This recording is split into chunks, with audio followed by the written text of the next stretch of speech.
Hey, I'm Tommy Chong. Welcome to High on Homegrown.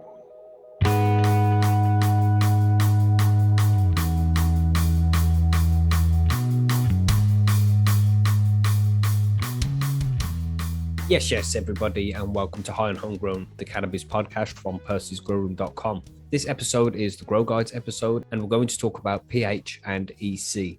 And this can get a little complicated in places, but just like every other grow guide that we have, you can head over to Percy'sGrowroom.com/forum, sign up to become a member, and we'll be able to give you any help or answer any questions that you might have. Just a quick shout out as well to remind you all that we have the HLG 600R spec competition running right now, and the entry is open. You are all welcome to come and join, so don't be shy. Head over to Percy's, become a member if you're not a member already, and sign up to the competition. It'll be fun to have you involved as well. But that's about it for now. We're going to leave you with the grow guides. Again, this is all about pH and the EC. It can get a little complex in places. We also have some good questions at the end in the listener mail section. If you have any questions that you'd like us to answer in listener mail, then you can easily email us at highonhomegrown@gmail.com. Enjoy the episode, and I'll speak to you at the end. Enjoy. See you in a bit.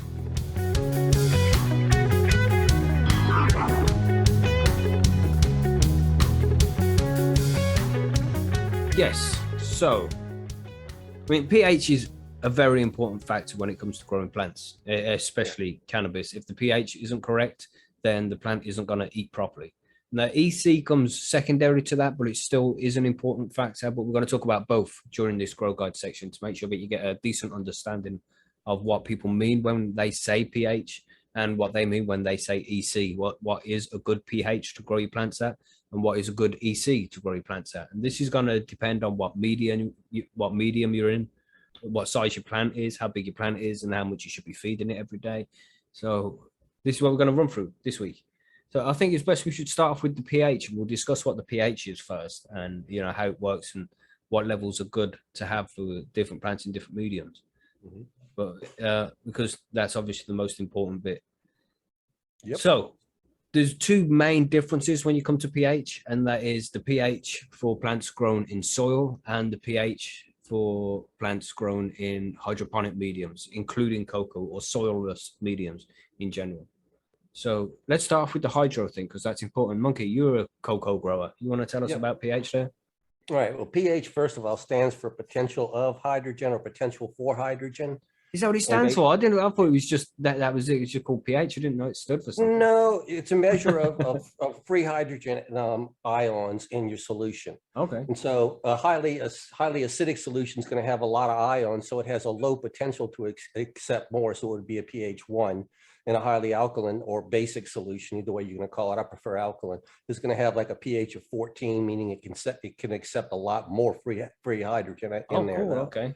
So, I mean, so basically all we're doing is we're balancing hydrogen ions. I mean, if you want to look at it. Wow, no, it's real scientific. We're going to talk about balancing hydrogen ions in this episode, everybody. This is how we're rolling. Go. But anyway, so if you're growing cannabis, it likes to have a certain level of pH in there. And for hydro, you're basically looking at a pH of 5.5 to 6.5. And in cocoa, I like to aim at 5.8 on a regular basis. And then later in flower, I will let that drip to 6, 6.1, even up to 6.2, because at different pHs, you're going to be able to absorb different nutrients better. So that's why you really want to understand your pH, want to understand the pH that you need in your media, and you want to understand how to control that pH at all times and where it should be. Mm-hmm. Right, and TG, you're a soil grower, as we all know. Do you do anything about pH when you come to your organic soils? Yes, I do. Yeah, it's still important to have the proper pH in soil. A lot of people misconcept, it's a misconception, I guess, that you don't need to balance your pH in the super soil. Maybe in an outdoor environment, there's enough biological activity where a highly acidic soil or a highly acidic water or a highly basic water can be dealt with, but ultimately the microbes will get overwhelmed if you're keeping on flooding them with, potentially like toxic levels of, not levels, but just it's a medium that they can't really survive in. So you want to keep your pH levels in balance. Depending on what kind of water you're using, for soil, I err kind of in about 6.2 to 6.8. I stay within that range as best I can. But yeah, I don't know. If you have to test your water, like that you use, obviously, if you're using tap water like I do, I have to adjust mine with a little bit of pH down because here in Saskatoon we have pretty alkaline water, and that's not ideal. It's like an 8.1 or something out of the tap.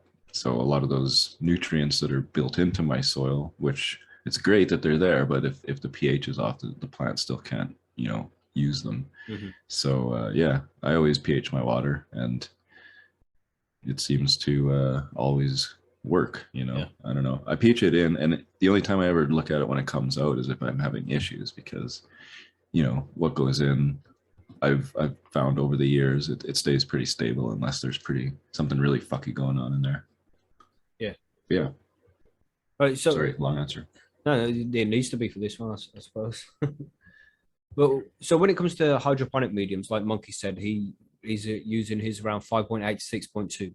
That's good for hydroponic mediums like like DWC, ebb and flow, cocoa, soilless mediums, rock wool, yeah, that kind of stuff.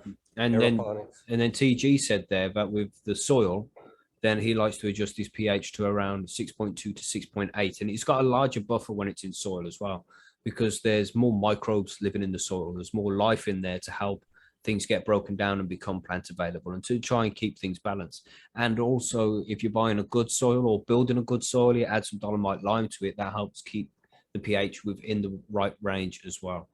But it's always best when you feed your plants or water them, if you're not going to put any feed in there, just check the pH last to make sure that it is the correct level. So if it isn't the correct level, then you'd adjust it using pH up or down. So, Bubble, you want to explain the pH up and down thing? Because I know you're a cocoa grower too, right? Yeah. So for me, I use rainwater mainly.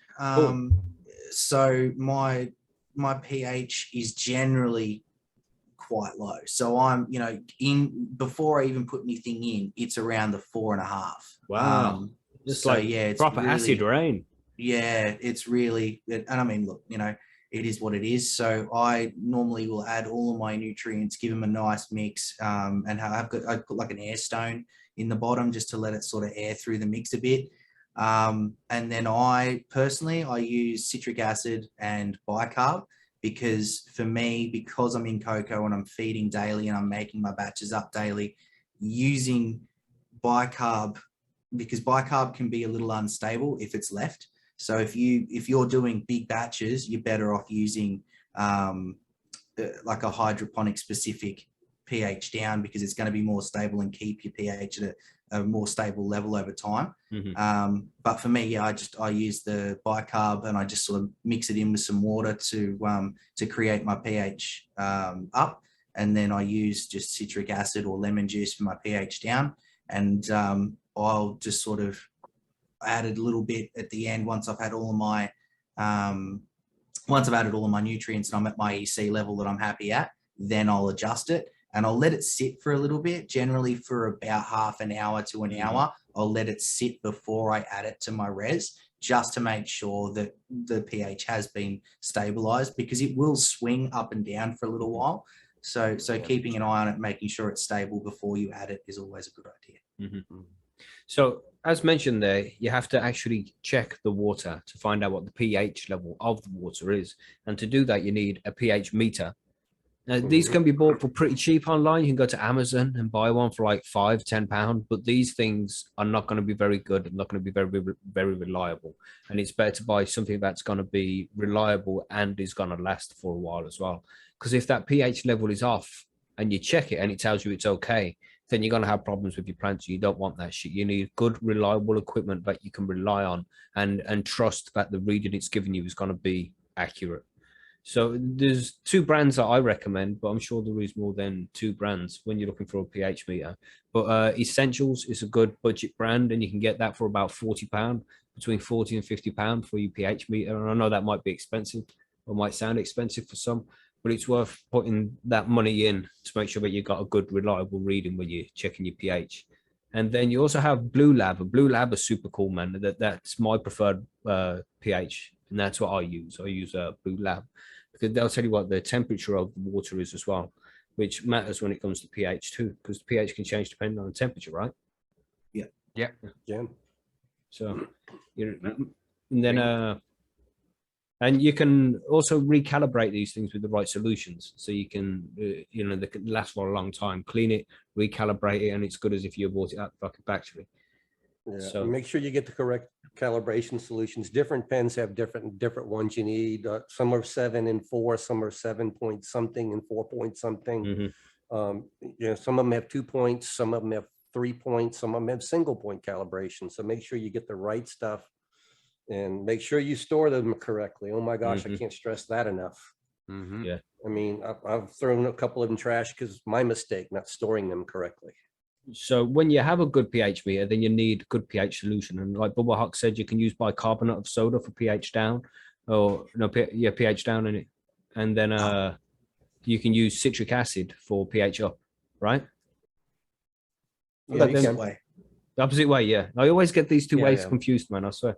The bicarb brings it up, and then Yeah. the acid brings it down. Right.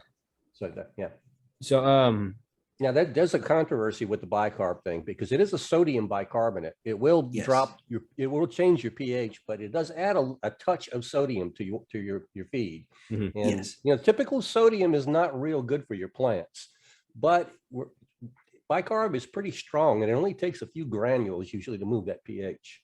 Yeah, You're not adding much. That's why I make a solution up, because I mix it into water.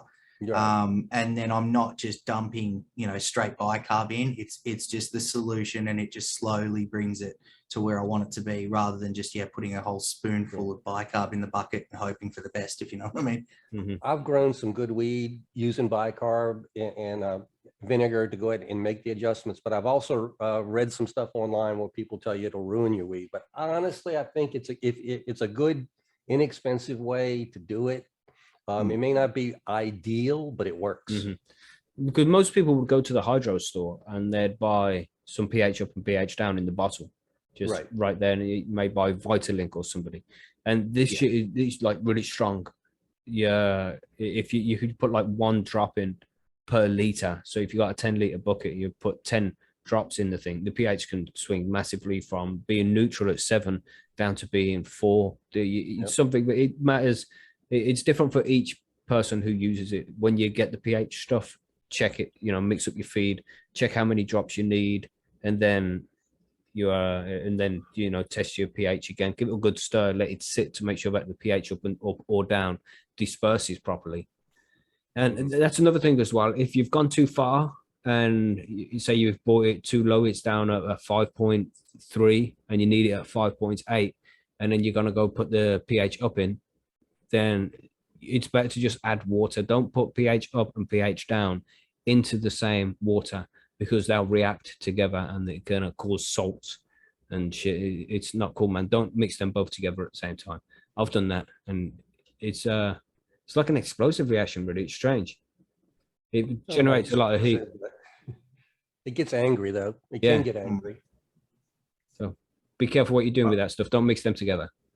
One thing I will say is, if you're not confident using something like bicarb or lemon juice or things like that, just get the up and down from a hydro store. They're easy to use. They've got the instructions on them, and they're generally going to be a lot more stable. Like I use the bicarb and lemon juice because it's just, that's what I do, and I've worked it out and I know how to use it. I can get it in range without too many issues. And I'm a cheap bastard, so I don't want to go and buy the stuff from the hydro store. But, and also, sorry, Bob. If you start, no, you're right. I was just saying, if you're starting out and you're just trying to get your head around this sort of thing, having a bottler up and a bottler down, and you've got to do nothing else but add one, that's the best way to do it. When And you're those starting bottles out. are up and down are going to last you years. Yeah, that's it. I was just about to say this. It's really powerful stuff, man, and it can be difficult to get the right levels when you're putting the drips into the water. It's easy to go too far. So what you can do is get a liter bottle, put 900 milliliters of water in it, and then put 100 milliliters of pH up or pH down in it. And then that's just going to make it much easier when you're trying to adjust the pH inside the water. You won't go too far as often. If you put 100 milliliters of pH, usually pH down. I just wanted to say I use pH down for my adjusting. It's concentrated phosphoric acid is what it is, or the stuff I use. It's from a company. Food grade, Holland Secret is the brand I use. It is corrosive. It will eat your like plastic and certain types of plastic and stuff. It'll burn your skin. Be fucking careful with it. It is corrosive. It's technically in the chemistry world, it's a weak acid, but that doesn't mean it's weak. It just in relative terms compared to hydrochloric and sulfuric, nitric, and the other strong acids, it doesn't have as much power to pull in electrons, or I forget exactly what fucking happens in it. But yeah, it's just not as efficient, but it's still very powerful. And about the levels Mackie was just saying, in 4 liters of water, and this depends on how alkaline our water is and what type of alkalinity it is, what's in it, your ppm. My ppm for calcium carbonate is generally what makes water hard. It's sitting around like what? Sorry. It's like 160 ppm. My overall ppm is 200 in my water, and I only need to put in 0.3 milliliters per gallon, which is 4 liters. So you're right, it's powerful stuff. That's right. So that's what I mean. If you dilute it, like put it in a bottle in the first place, would that be too corrosive then? Because I've done that before, and I haven't had any problems with it in a plastic bottle. It'd be fine. Yeah, it depends on the plastic. Like you remember in Breaking Bad, and like the first episode where they put it in the tub and it fucking eats. That was episode 3, bro. Come on. Sorry, spoiler alert. It wasn't really. I'm just kidding. I don't know. That's the only shit I remember from that show, and that's because ethylene should be fine though. Yeah. Exactly. Yeah, Ely's like we have hard or strong acids in bottles at work, and it's just fine. Not at my work, but at works I've worked at. But yeah, just be careful with it, and a little bit goes a long way. So trial and error. Just take a 0.1 milliliter, put it in your water. Take 1 gallon, 4 liters. So then you can scale it up or down. You just do the multiplication. You know, if you need 2 gallons, then you just put in twice as much pH down as you put in 1 gallon, right? But you need to figure that out first. So take 0.1 milliliters, put it in, test it. If it's too little, put in 1.1 more milliliters, test it, and keep doing that until you reach your pH. And if your water's quality is stable, like if you're using tap water that's always comes from the same source, like I do, you should be able to use that same thing without having to like fucking measure your pH every time. I just have a syringe where I just dump in 0.6 because I use a 2-gallon watering can. Yeah, you get kind of used to it, don't you? When you're growing in hydro, and somebody said there about hydro sounds, Blazing Star says hydro sounds so stressful. It's not, mate. Once you get your numbers down, you get used to how much you need to put in to adjust your pH to be at certain levels. It's very easy. You just need to find those levels first. And you should be doing this for soil as well. This isn't just for hydro. If you're growing in soil, you need to make sure that your pH is within the right range, especially if you're getting problems with your plants. Let's talk about that range a little bit though, because, you know, a lot of times you'll find new growers are really stressed out about the pH and are always trying to nail that perfect pH on every feed. It won't hurt your plants to actually, and let's say if you're growing in cocoa, you're always aiming exactly at 5.8, your plants will do just fine. But a lot of growers, and myself included, think that it's probably better to let your pH swing just a little bit. You know, maybe adjust it to 5.8 today, and tomorrow, if you get adjusted and it's at 5.9 or 6.0, feed it again, because different nutrients are going to be absorbed at different pH levels at different rates. And so giving your plant that smorgasbord of things still within an acceptable range will let it be a little bit healthier and a little bit more vigorous. Well, it's acceptable 5.5 up to 6.5. They'll still survive and still do quite well. It's just their preferred in hydro range. It's a 5.8 to 6.2. Yeah, I let mine sway the very same as you, Monkey. Well, once in hydro, once it starts to go past 5.8, like upwards into 5.9, 6.0, it starts to cut off calcium. You don't get as much calcium being taken up by the plant when the pH gets too alkaline.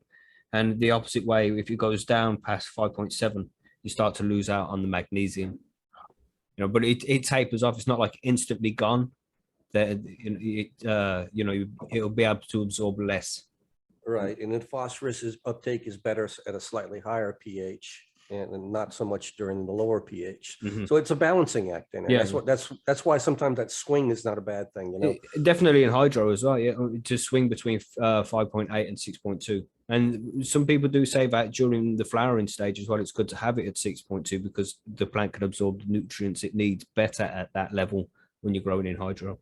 That's what I do in cocoa. I think Bubble Yeah. Hot's pretty much the same. He kind of he and I have very similar habits of growing. Yeah, I try and over the entire grow, I'll try and sit between that 5.8 and 6.2. But as I'm pushing to flower, I'll try and keep it around 6 to 6.2. But I will swing and I will come back down every now and then. Like I'm never super strict. I just want it in that range. And I try and go that little bit higher once we're forcing more phosphorus and things like that in there. So. Mm-hmm. Yeah, and when you change the feed like that, if you put some PK in it or which you haven't used in the mix before. So you've been using, say, for example, canna A and B. You've been feeding your vegging plants just fine with that, but now you're adding PK to the mix. You want to be rechecking your levels and making sure that everything's cool when you mix up these feeds. So, say you're used to putting 5 drops in to make it 5.8, then you add the PK. Don't just put 5 drops in again and think that it's going to be okay. You're going to have to recheck and balance that out again. If you're ever unsure, just check the pH. This is what you have the pH meter for. It takes 60 seconds. Just drop it in there, give it a stir, and then wait. It'll tell you what the level is. Job's done. It's nice and easy. I've tried the pH papers as a cheap alternative. Mm-hmm. Save your money. It's better just to put your money into a decent meter. The thing is with those is if you add your nutrients to the water, it changes the color of the water. So if you're using like a PK that's really brown, an organic PK or something, the one I got, when I add that to the water, it changes the color of the water. And if you're using them ones where you add the drips into it, shake it up and see what color it's changed, like you can't get a real test of the color because it's fucking, the water's already a different color in the first place. So it might look red, it might look brown, but it's really light red, but you haven't been able to get a right reading for it. So just go with the proper EC meters. It's part of the setup. Sorry, not EC meters, pH meters. It's part of the setup. An essentials one or a Blue Labs one, 40, 50 pound is plenty. If you spend any less than that, then you're probably going to get something that's inaccurate and it's going to break soon. So, buy cheap, buy twice. You want something accurate, man, essentials or Blue Labs. And Blue Lab, the good thing about Blue Labs as well is they've got a little tick on it. So, it'll tell you when it needs to be recalibrated or when it's in the right calibration range. It'll have a little tick. And from memory, they adjust via temperature as well. So if your water's at 22 degrees, it will work out for you what the pH is based at that level. So you're not having to then guess it and so on. That's right.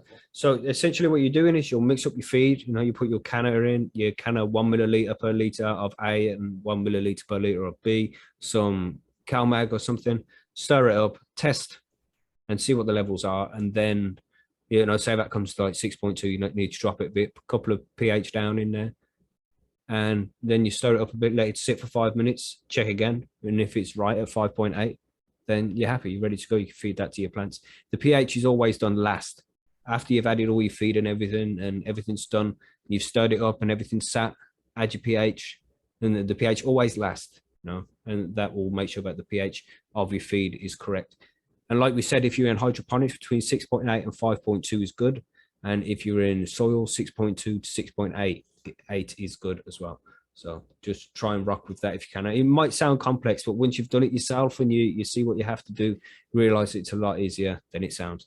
It's just putting a few drips in some water and stirring it and checking the levels. It's nice and easy.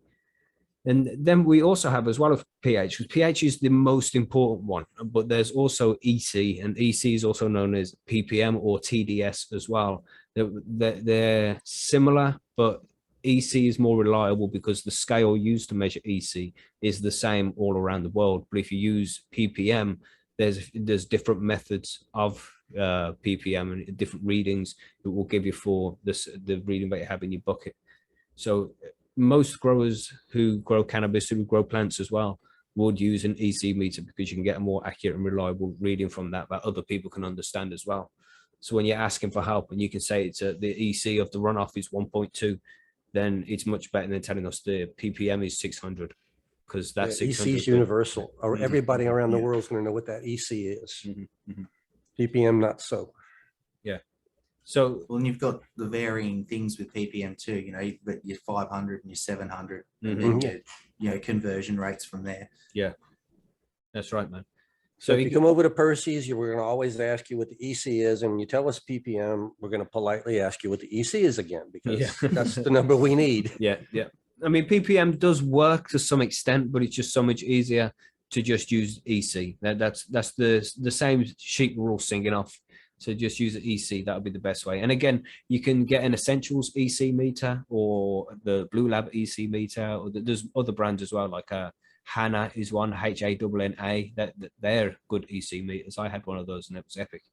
But you really only need the EC meter if you're growing with salt-based nutrients, because the EC meter, it stands for electro conductivity meter.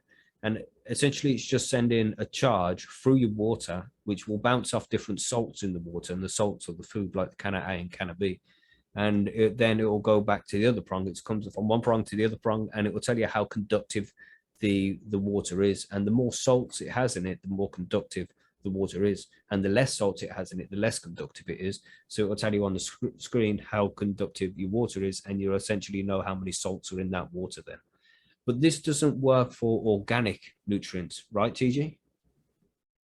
I don't know. Yeah, I've heard that it doesn't work when you're growing in organics. I mean, you might get a rough idea, but it's not the same kind of reading because it's not salt-based nutrients.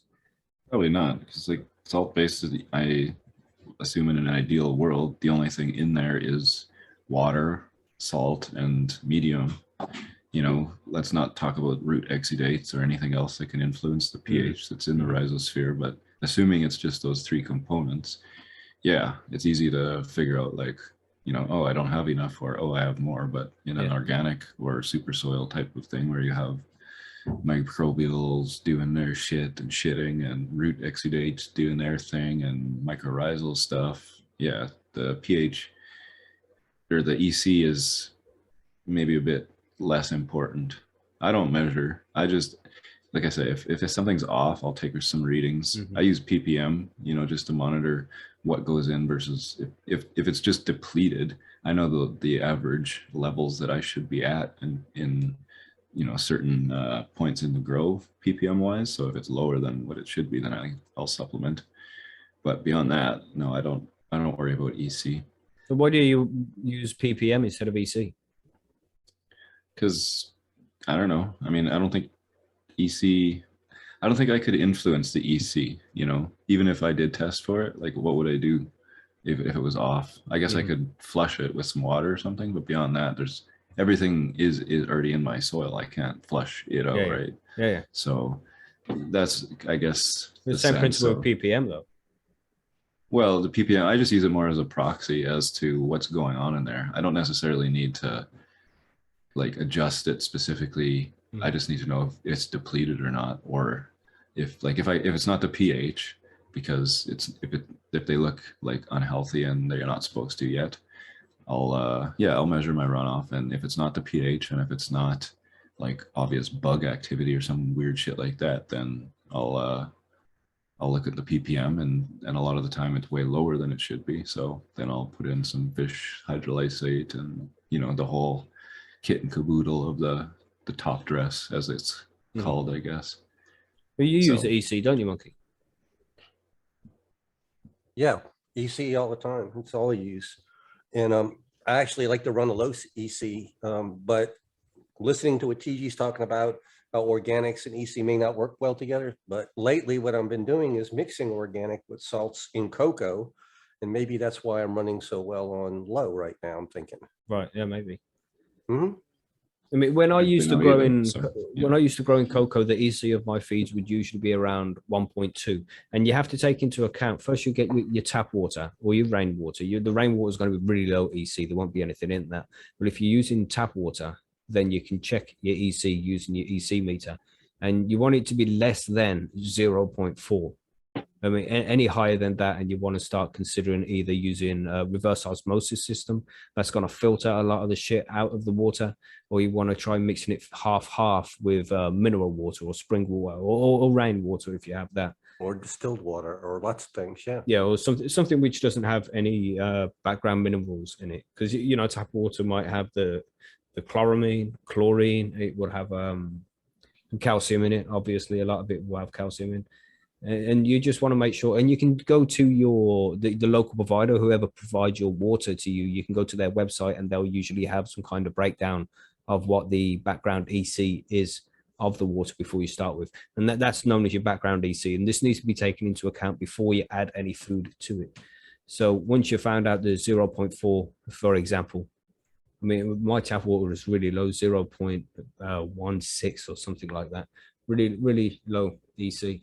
So then you add all your food on top with, say, for example, can A and B, and that will increase the EC from there. And you really don't want to exceed past 1.2 EC. That seemed to be pretty high when I got to those levels. I mean, you can push it much further, but the plant would be unhappy. Like Monkey said, it's better to keep it low.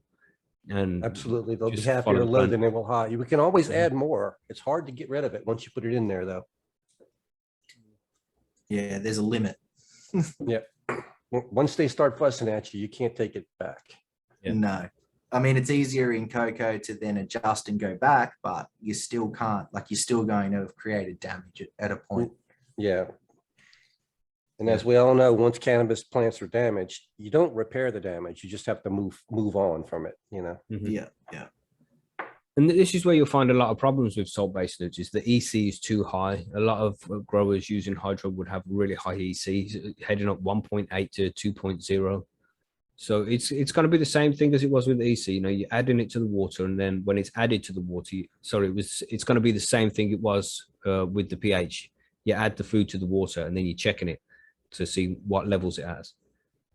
And you'll mix up the feed to a certain level. So you put in 1 milliliter per liter into the water, and you get it to around 0.8 EC. Then you're going to feed that to your plants, either through your hydroponic system, or if you're using cocoa, you're going to collect the runoff after it's come out through the bottom of the pot, and you'll check the EC of that as well. And depending on what the levels do in between the feed into collecting the runoff, or giving it, if you're filling up a DWC reservoir, then give it 24 hours and see what the EC is compared to how it was when you initially fed the plants.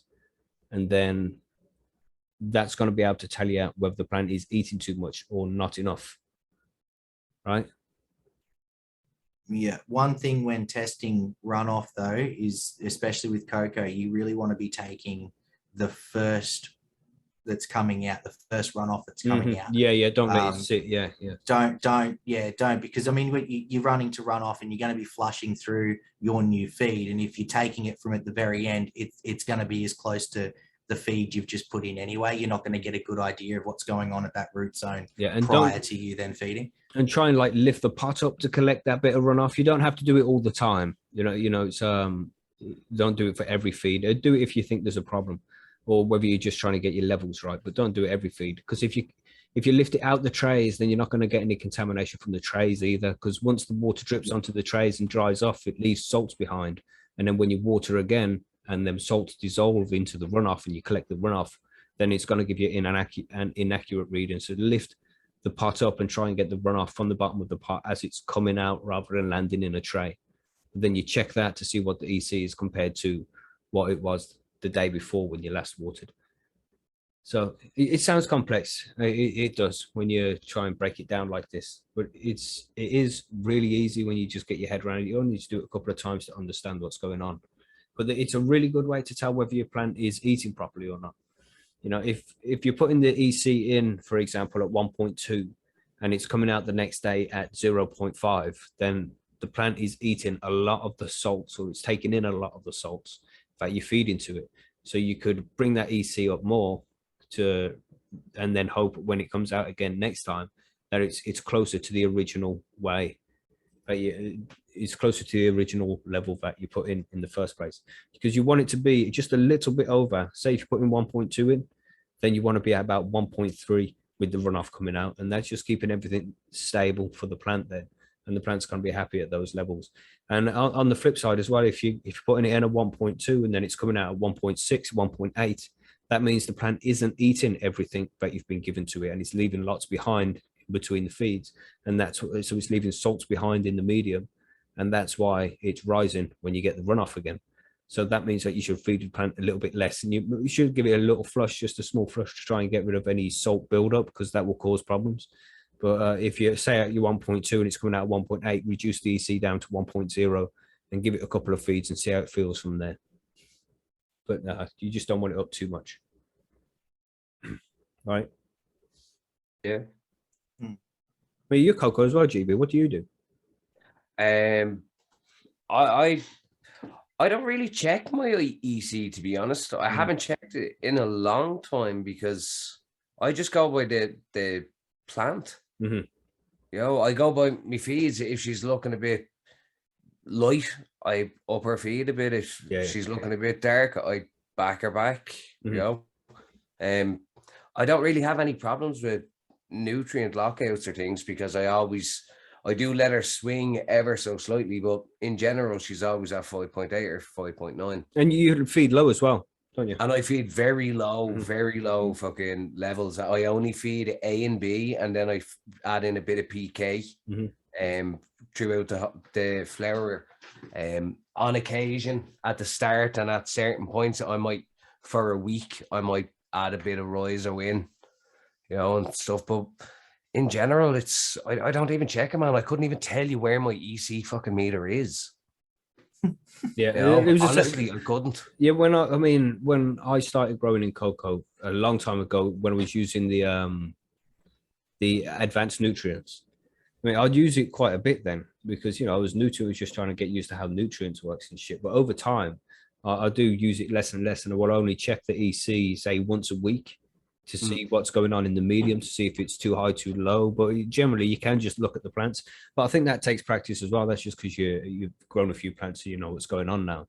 But if you see the plant is suddenly yellowing, if you get the EC meter out and check what's going on with the runoff, you can tell whether it's overfeeding or underfeeding. That's the problem. You see, I do a bit of I call it a mini flush, really, on every feed, because I know the way normally people say they like to get 10-20% runoff. I put like 5-6 liters through each plant to every feed.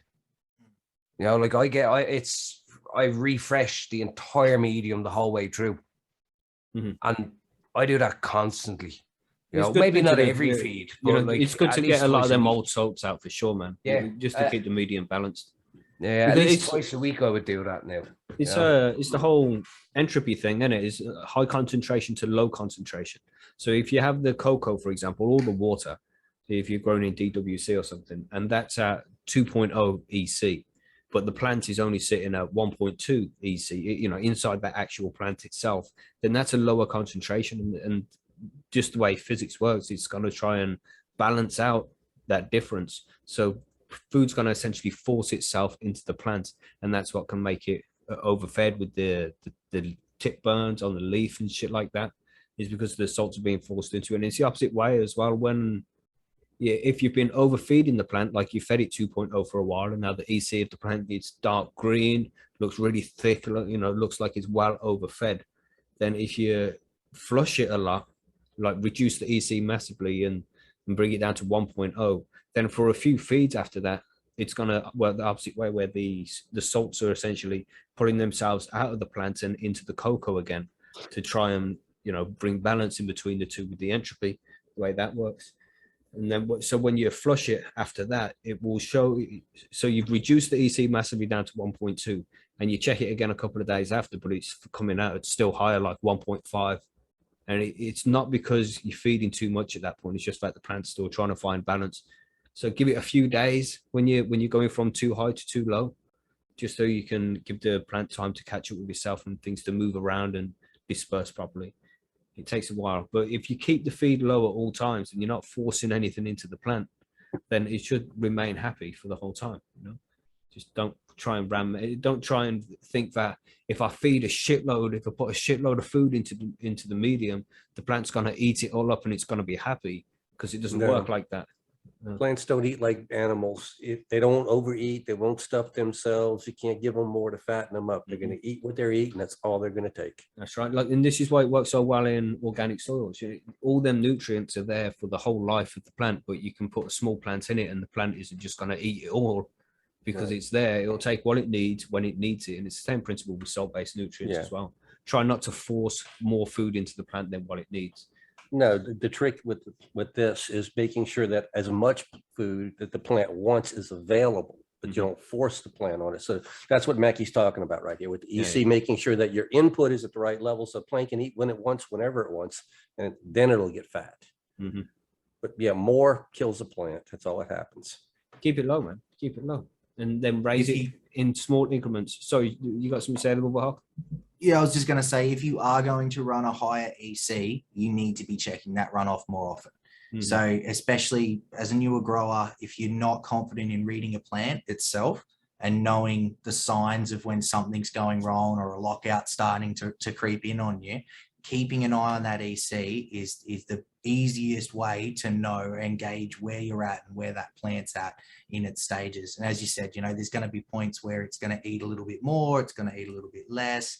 So knowing where you're at and playing it on the safe side, lower and less is more when it comes to it, because the majority of those feeds and the nutrient schedules that you'll find online for a manufacturer are going to be way too much, way too much. And what GB was describing about not ever checking and just knowing what's going on, that's just because he's been using the same nutrients and the same setup for a while. He's got it dialed in and he knows what works. He knows water, this is the system, bang, it works. And so he has to worry about it less. And you're 100% right, Monkey. And it's because I only use A and B really, and fucking a bit of PK. I don't even use the whole range as such. I'd go for it too, easy.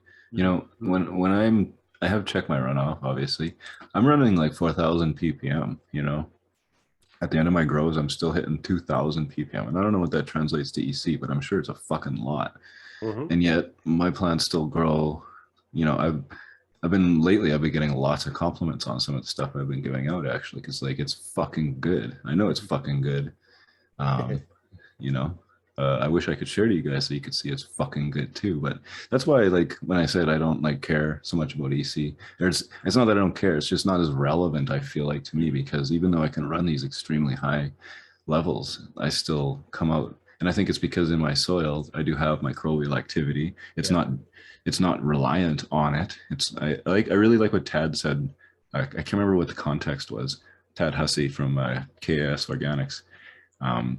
He does a similar thing, I think, with his microbes, whereas they're more of just there if they're needed. They're not relied upon in a true living soil kind of reciprocal way, but they help when drawn upon, and if the plant is happy enough, it doesn't really call for them, as in a hippie kind of way. Well, it's partly because the bacteria, when you got good microbial life, they're going to produce food as the grow goes on as well. It's not just they will, locked in. The cycle of protozoa eating bacteria, eating nematodes, and mineralizing their innards and shitting it pooping, up. Exactly. That helps a lot. And so between that and my super soil being just loaded with good shit, properly mixed, properly cooked, it kind of self-regulates itself. I don't know that because I've not gone in a magic school bus in my soil and looked at shit. I've never had it tested. I've never done. Why not, man? It's so fun to do that. You should do that, TG. Try it out. I know. I just don't have time these days. My magic school bus is in the fucking shop. Sad wave. Yeah, that'd be sick, eh? Fuck, I'd love to do. I love my microbial shit. So it'll probably fucking horrify you, man. Oh yeah. That's just, I was just gonna say, you see some teeth down there, man. I'm saying. But yeah, I don't know. Self-regulating. You do have to monitor it though, because sometimes things go awry. And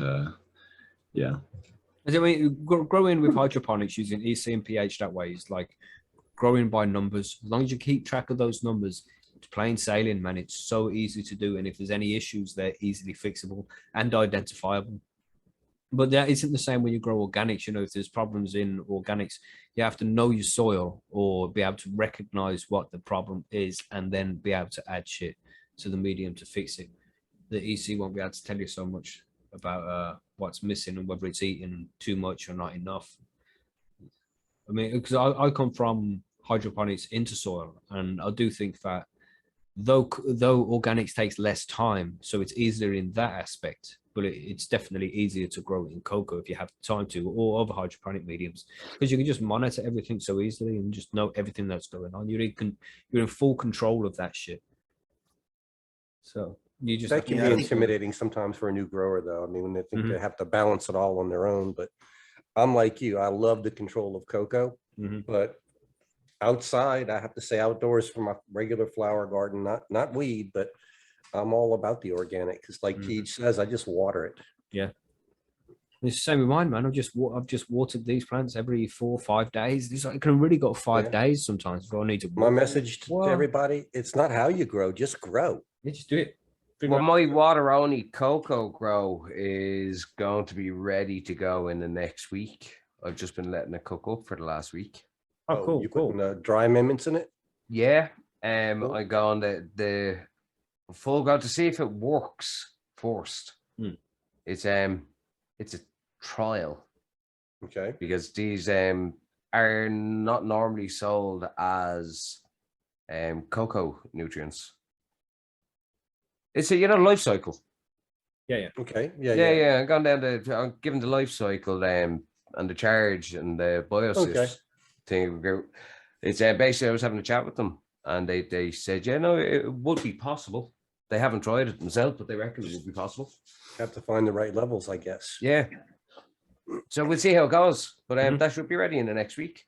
Yeah. And then I am actually looking at those advanced nutrients again.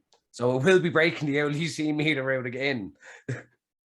That's right, man. So When you can find it. if you go in hydro, then definitely go out and get especially if you're a new grower, then go out and get the pH and an EC meter, and get decent ones either from Essentials or Blue Lab would be my recommendations. But obviously, if you can't afford that, then just do what you got to do, man. Get a cheap one if you have to. It'll give you some kind of idea, but it won't be as reliable as you really need it to be. So upgrade when you get past your first grow and you're not buying weed anymore.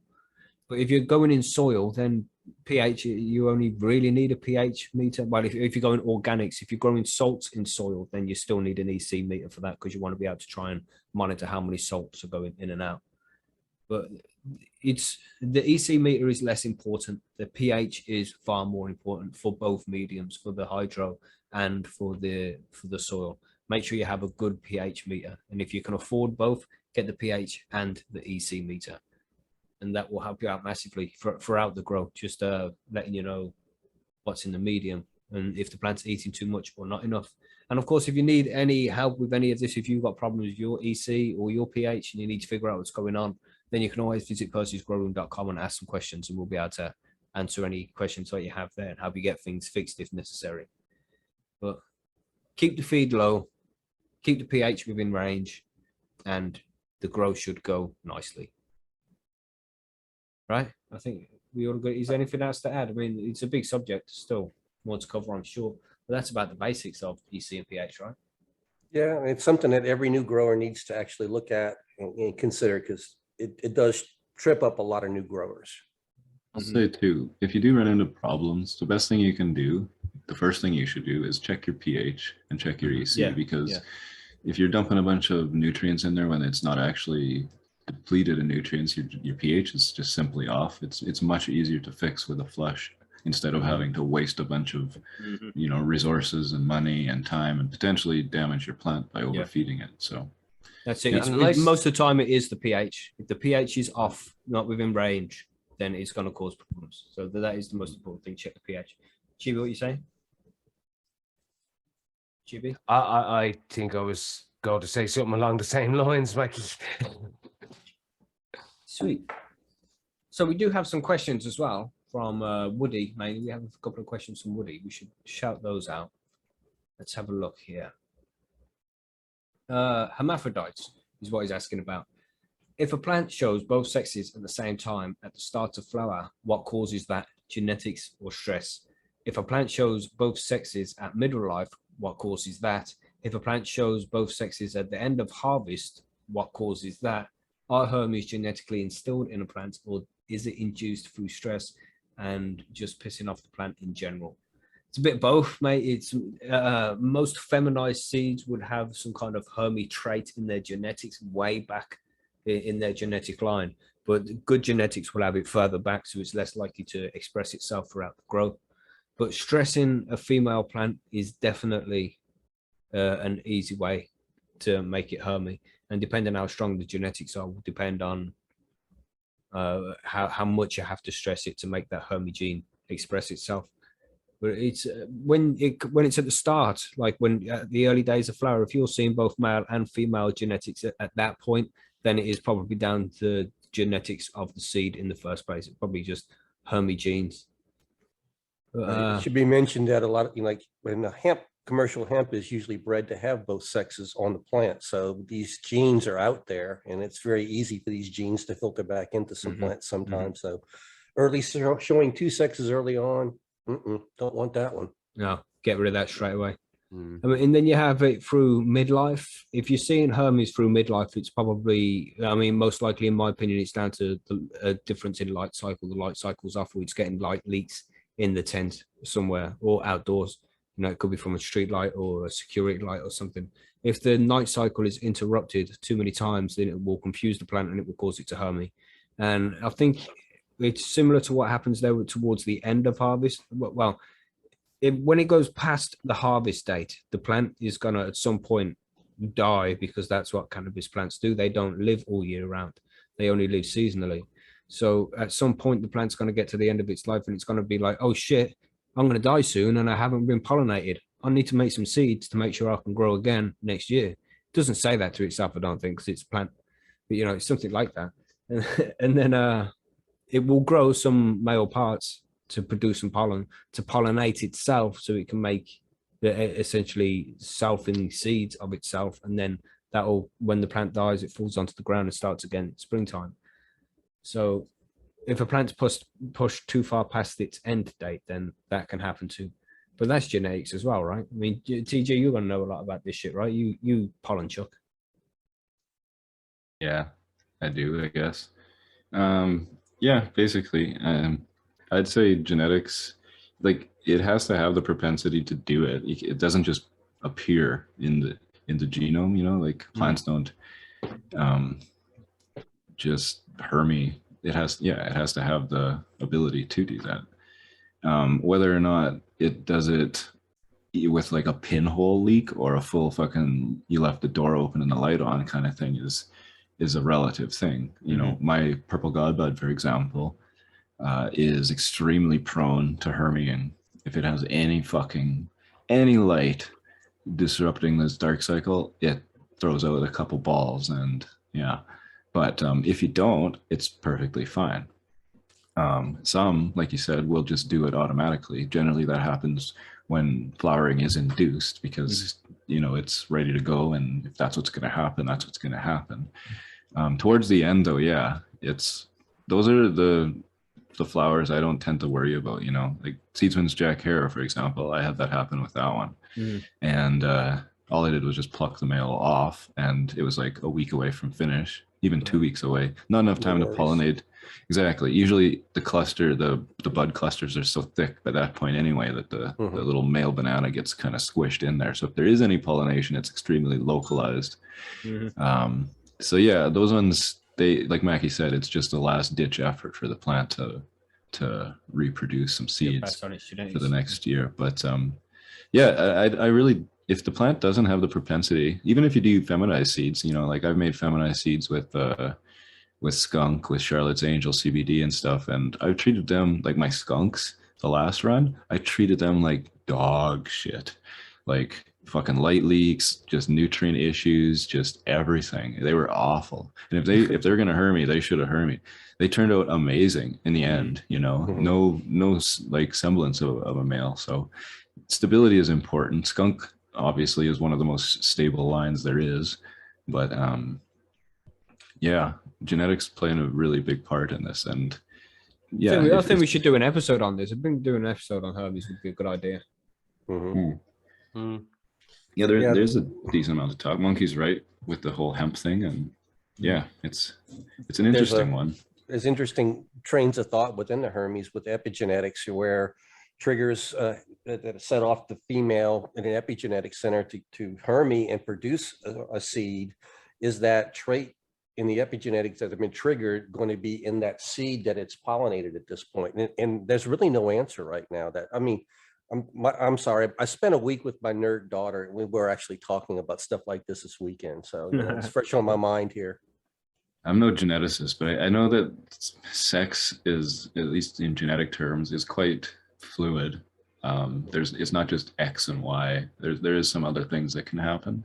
I'm not sure exactly how or what can induce that, but yeah, definitely something to look into. But in general, yeah, just certain lines have Hermes characteristics. I think Chem 91 is one that Gorillas group number traditionally, 4.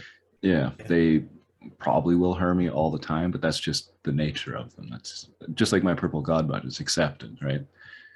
You work around that because they are fucking what they are. So, yeah.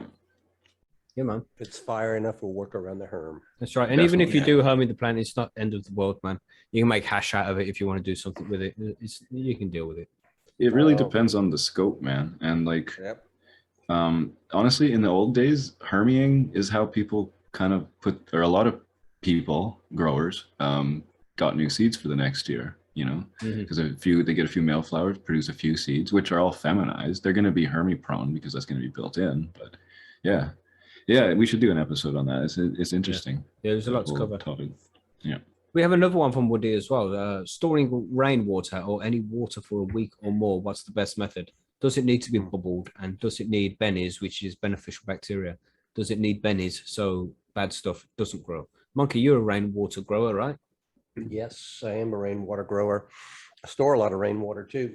We have a lot of rain here, but the problem is we do have a couple of months during the year when you may not have any. And I learned the hard way that it's best to go ahead and do some storage.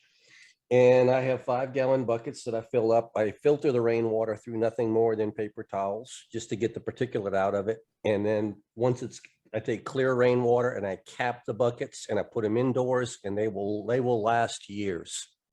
It will still be good. Open it up. It's still clear, fresh, no algae, no problems, but it's stored indoors, covered. Right. Now, outdoors, I just basically leave it in the rain barrels. And sometimes it gets nasty and gross. And sometimes I've got to dump the barrels and start over. And sometimes when it's not raining, I've got to use the water that's there. I have used water that's moldy and full of tadpoles, and I have filtered it, strained it out, and the EC is still relatively low. It's below 0.5. So to me, that's low enough. No problem at all with that. And the plants didn't bust. So when you're using rainwater, it doesn't always. Now, if you're using in a DWC system, I'm sorry, Woody, I know that's what you do. I'm sorry. If you're using a DWC, it does not apply here. Don't put anything with algae or anything in GWC. But in cocoa, my plants did not mind it at all. Yeah. So one quick thing, if you're going to collect rainwater, do it in a opaque collection bin. So something that water or light can't get through, because if there's no light getting in there, you want to get algae growing, which is a big problem. So use a black or and check with your local laws as well, because I saw one guy was arrested for having an illegal reservoir in his garden when he was collecting rainwater. So just check that out just to make sure. Fuck me. I hate that. What happens if you leave Ireland, man, if you leave a pot outside when it rains? Are you fucking breaking the law because it filled up? Yeah, they could be dickheads about it. Whatever. Stupidness, isn't it? Yeah, I Sorry mean, where I for live, fucking- people would love it if you collect some of the rainwater. We got so much of it. Like, please take it. But Hulk, what are you saying about your water? Yeah, well, I live on property, so for me, it's we drink it, we wash in it, we wash clothes in it, we do all of that. So we have 2 big water tanks that catch the water off the house and off the sheds, goes into there, and they're completely light proof. So there's nothing, there's no light getting into that system. So there's no algae that grows in that system. And then it just runs through straight pipes into the house. And that's just how I use it from there. And my EC's generally always 0.04 or thereabouts. It'll range from like that 0.04 to 0.0 to 0.1 sort of thing maximum. it's never at a point where it's a worry for me. And I mean, when we drink it, we'll put it through a carbon filter. So one of those little under sink filters that does the dual stage. An RO system. Yeah, basically an RO. Yeah. And, but that's only if we're drinking it. If I'm giving it to the plants, it's straight out the tap. It doesn't matter. Sweet. I mean, rainwater is going to be the best shit, but if you're growing in cocoa or something in like especially cocoa, you need to add a little bit of calcium to that because usually it's in tap water, but it's not in the rainwater so much. And the plants in cocoa need that shit. But that's a different story altogether. That's for when we discuss cocoa in more detail, I suppose. So there you go, Woody. I hope you're happy with those answers, man. Improper Weed Viking, who is here for the first time on the live show. He's been a listener for a long time, but he doesn't usually make the live show. What's up, man? It's good to see you in the chat there. We saw you earlier anyway. I don't know if you're still there now. But he's asked, hi all, hope you are well. With the season wrapped up down here in Australia, my thoughts are already on this coming Springs project. Good lad. That's what we like to hear. Prior planning and preparation prevents piss poor performance and all that shit. Well done, Viking. Getting in early. My question is, I plan to pop my Granddaddy Purple for my 22 outdoor grow, but want to give it some longer time in veg prior to starting of spring. How far could I practically stretch my veg out before considering detrimental on the grow? As long as you want. You know, you got space for it, bro? Really? Yeah. More space you got, send it. If you can put it, you could technically put it in now under lights and let it sit there. And then once the season kicks off again, put them outside. You'll have 15-foot monsters, but you can, there's no reason why you can't. Yeah, man. Well, if you could let us know what space you got. I mean, if you're working with a 4x4, you could maybe take 4 months to fill that with a vegging plant. And then if it gets too long, take some cuttings, bro. You know, if it gets too big. People here, they start their plants about 2 months early before they put them outside. So, you know, but yeah, whatever you can do, you know. That's it. If you do many plants in a 4x4, then yeah, I mean, 8 weeks veg on a 4x4 in a 4x4, 4 plants will fucking be lovely in there. But you know, that 8 weeks only, I think you'll get a bit too crowded outside, after that. man. That's gonna be one heck of a grow. You put those 8-week veg plants outside, you're gonna have some monsters. You know what I'm saying? So it depends on how much space you've got, mate. How much can you fill? But yeah, essentially, as long as you've got the space and the light to properly grow a plant that's big, it'll go in any space, man. You can just train it out, some LST, so you know, put it in a scrog, really fucking spread out that canopy as much as possible, and it will do fine when it gets outside, man. That'll be nice to see, bro. So if you're gonna do that, let us know. If anybody does that, if anybody veggies their plant for ages indoors and then flowers it outdoors, man, we want to see that shit. Man, I want to grow a Christmas tree one year. You know what I mean? Yes. Not even for Christmas. You know what I mean? For Halloween. Well, I could cut it in maybe November and let it dry in the living room. Yeah. Yeah. Lights on it, some baubles. You're away. I like Christmas morning, we fire it up. That's it. Yeah. That's it. What y'all doing on Christmas morning? Trimming. Sitting around the tree with a bunch of torches. We're trimming a tree. Yeah.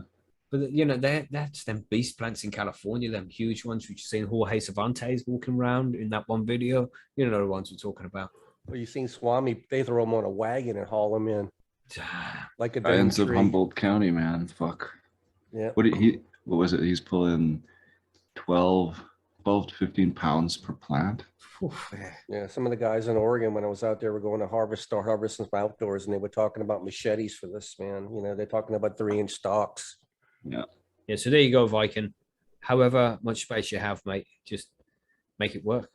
Start now if you got the space for that shit. But it'll take a lot of lights. And yeah, of course, you want to do it in a legal place as well, because you don't want it like you spent all that time over winter vegging out this plant. And then this time next year comes along.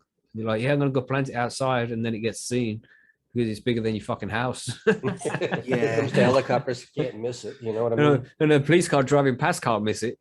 No, really. It's fucking sticking over your roof and shit. You're like, oh, God damn, look at the size of that. He's growing a cannabis plant on the roof. Then they go around the back. It's not on the roof. It's in the garden. It's just massive. Even in veg too, they kind of stink sometimes. So.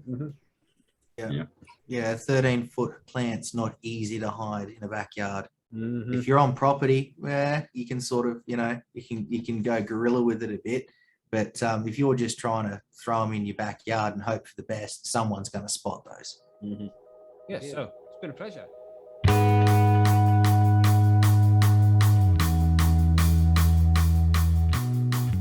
So there we go, everybody. That was this week's Grow Guides. I hope you enjoyed it. I hope you learned some things. But of course, if you need any help at all, head over to Percy's, start a thread, and we're always happy to answer any questions that you have. You'll find me and Monkey over there every day, always happy to help, and loads of other members as well. So don't be shy. It's a really friendly place. And if you're still not a member of Percy's, you really should be. Head over there, sign up. It's all free, and you'll really enjoy it over there. We guarantee you, otherwise you'll get your money back. You know what I'm saying? Again, don't forget about the HLG competition. Of course, we have Plant of the Month up and running. So if you have a nice plant that you'd like to show us, head over there, enter Plant of the Month, and you have a chance of winning some seeds. Just entering Plant of the Month will put you into a prize draw where everybody who enters will be able to win some cannabis seeds as well. So lots going on at Percy's right now. If you're not a member already, you're missing out. You need to get over there and sign up. Thank you, as always, for downloading and listening to the show. We really appreciate your support. If you want to take it a step further and support us even more, then you can become a patron at patreon.com/Percy's Grow Room for as little as $4.20 a month in dollars or $3.50 in pounds. But that isn't always necessary. Just listening to the show and downloading the episodes is always enough support for us, and we appreciate that massively. But if you want to do more, then head over to Patreon and become a patron. That would be super cool. But that's it for this week. We'll see you on Sunday for the live show. And if you can't make the live show, there'll be the cannabis news for you on Monday, just like there is every week. Thank you again for tuning in and joining us once again. We really appreciate it. Don't forget to share the show with some friends. That is a great way to help us make the show grow. Have a good weekend. Stay high, stay safe, stay high and homegrown, I suppose. Nice. See you on Sunday.